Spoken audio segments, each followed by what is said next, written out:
ನಮಸ್ಕಾರ ಸ್ನೇಹಿತರೆ, ನಮ್ಮದು ಶ್ರೀ ಸಪ್ತಗಿರಿ ಮನೆಮದ್ದು ಚಾನಲ್ ಇದೆ. ಅದ್ರ ಮುಖಾಂತರ ಅನೇಕ ರೀತಿಯ ಎಪಿಸೋಡನ್ನು ಕೊಡ್ತಾಯಿದ್ದೀವಿ.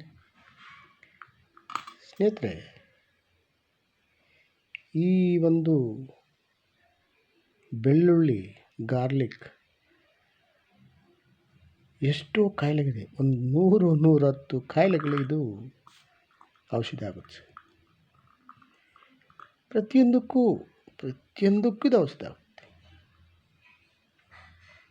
ಆದರೆ ನಾವು ಇದನ್ನು ಮರೆತು ಬೇರೆ ಬೇರೆ ರಾಸಾಯನಿಕಗಳ ಸೇವನೆ ಮಾಡಿ ಇನ್ನೂ ಅನೇಕ ಕಾಯಿಲೆಗಳು ತರಿಸ್ಕೊತಾ ಇದ್ದೀವಿ. ಇದನ್ನು ಒಂದು 1/4 ಕಿಲೋ ಅಷ್ಟು ಬೆಳ್ಳುಳ್ಳಿ ಬಿಡಿಸ್ಬಿಟ್ಟು ಇಂತಹ ಎಸಳನ್ನು ಒಂದು 1/4 kg ಒಳ್ಳೆ ಜೇನುತುಪ್ಪ ಅದರಲ್ಲಿ ಹಾಕಿ ಡಿಪ್ ಮಾಡಿ ಸುಣ್ಣ ಬೆರಕೆಲ್ಲ ಕೊಟ್ಟು ಬಿಟ್ಟುಬಿಡಿ.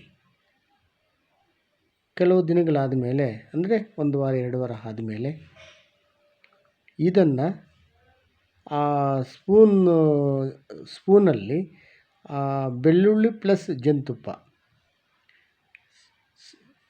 ತೆಗೆದುಕೊಂಡು ಅದನ್ನು ಸೇವನೆ ಮಾಡ್ತಾ ಬಂದರೆ ಸ್ನೇಹಿತರೆ, ಎಷ್ಟೋ ಕಾಯಿಲೆಗಳಿಗೊಳ್ಳೆ ಇದು.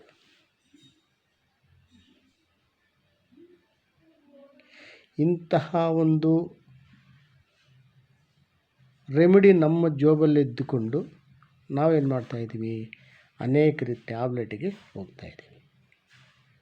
ಈ ಜೇನುತುಪ್ಪ ಮತ್ತು ಈ ಬೆಳ್ಳುಳ್ಳಿ ಸೇವನೆಯಿಂದ ಹೃದಯಕ್ಕೆ, ಕಣ್ಣಿಗೆ, ಕಿಡ್ನಿಗಳಿಗೆ, ರೋಗ ನಿರೋಧಕ ಶಕ್ತಿ ಎಲ್ಲ ರೀತಿಯಲ್ಲೂ ಇದು ಹೆಚ್ಚಿಗೆ ಮಾಡುತ್ತೆ.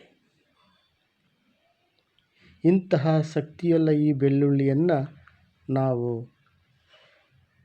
ಯಾವುದೋ ಮುಖಾಂತರ ಸೇವನೆ ಆದರೆ ಸ್ವಲ್ಪ ಕಷ್ಟಕರ ಆದ್ದರಿಂದ ಜೇನುತುಪ್ಪದ ಜೊತೆಯಲ್ಲಿ ಇದನ್ನು ಸೇವನೆ ಮಾಡಿದಾಗ ಅದು ಯಾವುದೇ ನಮಗೆ ತೊಂದರೆ. ಕಾರಣ ಕೆಲವರು ಅಂತಾರೆ ನಮಗೆ ಶುಗರ್ ಇದೆ ತಿನ್ನಬಹುದಂತ. ಯಾರು ಬೇಕಾದರೂ ಜೇನುತುಪ್ಪ, ಶುದ್ಧವಾದ ಜೇನುತುಪ್ಪಲ್ಲಿ ಬೆಳ್ಳುಳ್ಳಿ ಹಾಕ್ಕೊಂಡು ಯಾರು ಬೇಕಾದ್ರೂ ಸೇವನೆ ಮಾಡ್ಬೋದು, ತೊಂದರೆ ಇಲ್ಲ. ಆದರೆ ನಾವಿದನ್ನು ಸೇವನೆ ಮಾಡ್ದೇ ನಮಗೆ ಶುಗರ್ ಇದೆ, BP ಇದೆ ಅಂದರೆ ಇದು ನೋಡಿ, ಆ ಥರ ಸೇವನೆ ಮಾಡ್ತಾ ಬಂದಾಗ ಶುಗರ್ ಹೋಗುತ್ತೆ, BP ಹೋಗುತ್ತೆ, ಕೊಲೆಸ್ಟ್ರಾಲ್ ಹೋಗುತ್ತೆ, ಎಕ್ಸೆಟ್ರಾ. ಇಂಥವುದೆಲ್ಲ ನಮ್ಮ ದೇಹದಲ್ಲಿರುವಂಥ ವಸ್ತುಗಳನ್ನು ಕಿತ್ತು ಬಿಸಾಕಿ ಮತ್ತು ಈ ರೋಗ ನಿರೋಧಕ ಶಕ್ತಿಯನ್ನು ಜಾಸ್ತಿ ಮಾಡಿ ನಮ್ಮನ್ನು ಆರೋಗ್ಯವಾಗಿಡಿಸಲು ಇದೊಂದು ದಿವ್ಯ ಔಷಧಿ ಆಗುತ್ತೆ. ನಮಸ್ಕಾರ. ಇದನ್ನು ನೋಡಿ ಲೈಕ್ ಮಾಡಿ, ಶೇರ್ ಮಾಡಿ, ಸಬ್ಸ್ಕ್ರೈಬ್. ನಮಸ್ಕಾರ ಸ್ನೇಹಿತರೆ.